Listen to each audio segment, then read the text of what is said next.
Salamat po sa inyong pagkikibahagi sa programang Katagpuin ng Diyos, ilang sandaling pagbubulay-bulay ng salita ng katotohanan araw-araw.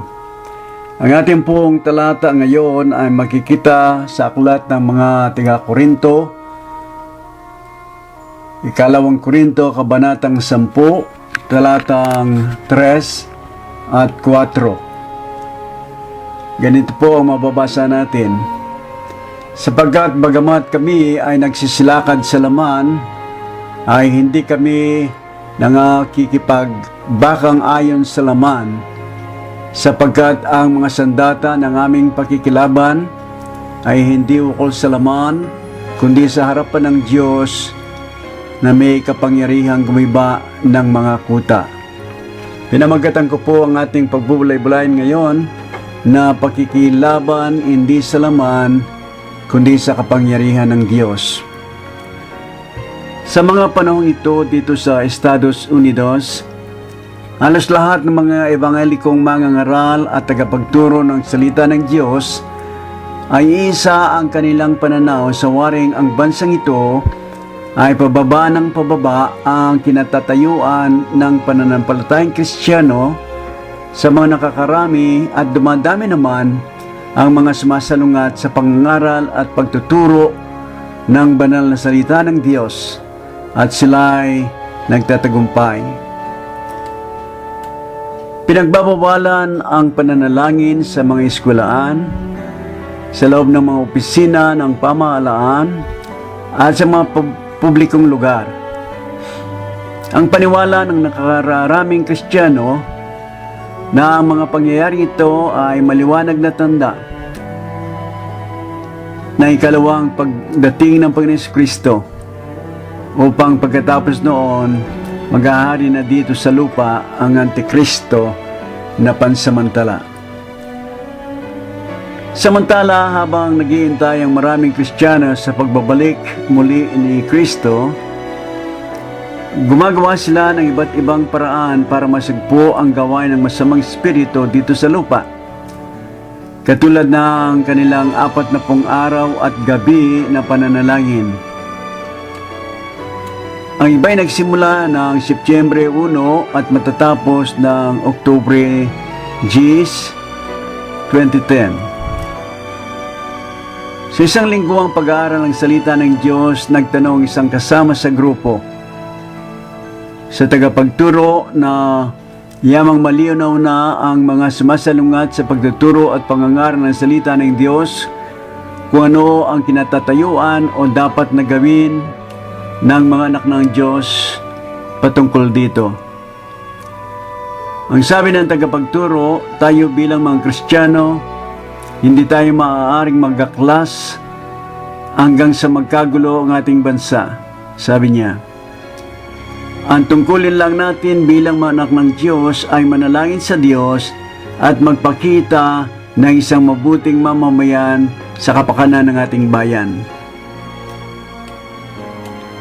Sa kasaysayan ng bansang Israel, kadalasan ang kanilang pagtatagumpay laban sa kanilang mga kaaway ay ang kapangyarihan lang ng Diyos, ang gumigiba ng kanilang mga kuta at tumutupok sa kanilang mga lugar at buhay.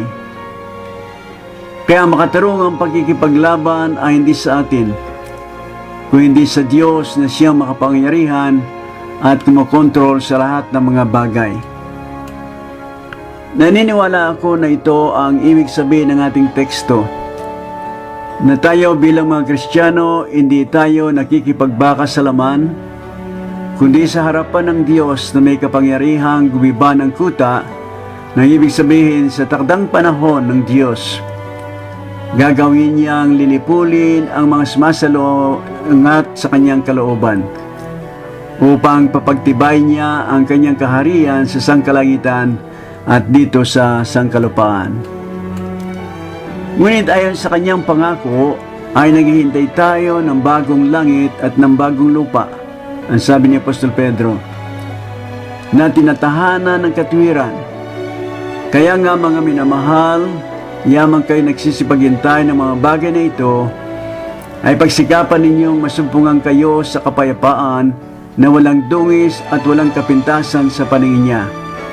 Ikalawang Pedro, Kabanatang 3, talatang 13 at 14. Mga kapatid kay Kristo, ito lamang ang maaaring gawin natin sa panahong ito. Maninindigan sa ating kapulungang Kristiyano, magpakita na tayo mga mabuting mamamayan at higit sa lahat, ipanalangin nating makaranas ng kapanganaking Espiritu ang mga namimimuno sa ating pamahalaan upang manahan sa kanila ang Espiritong Banal na mag-uusig sa kanilang kamalian at magkaroon ng panibagong buhay. Kunat anuman ang mangyayari sa bansang ito at ng mga iba pang mga bansa, ito'y napapaloob na sa programa ng Diyos at ito'y sa ikabubuti ng lahat na ligtas at kasamang palad naman sa mga hindi.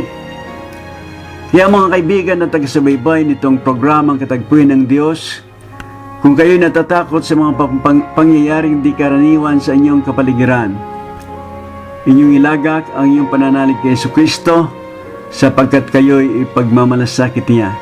Unang Pedro, Kabanatang 5, talatang 7. Ang sumasampalataya sa Kanya kailanman ay hindi mapapahiya sa araw ng pag-uukom, at marami sa kanila ang nakatutulog, sabi ni Daniel, sa alabok ng lupa ay mga gigising. Ang iba'y sa walang hanggang buhay, at ang iba'y sa kahihiyan at sa walang hanggang pagkapahamak. Pagpalain kayo ng Diyos, manalangin po tayo. Tulungan mo po kami, Diyos naming Ama, na huwag matinag sa pagtitiwala sa inyo, sapagkat ikaw ang lahat na may kapangyarihan na gumawa sa lahat mong ninanasa para sa iyong kalwalatian at kapurihan.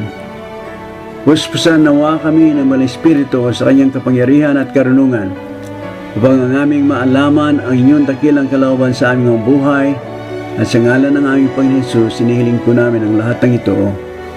Amen. Pagpalain po kayo ng Diyos.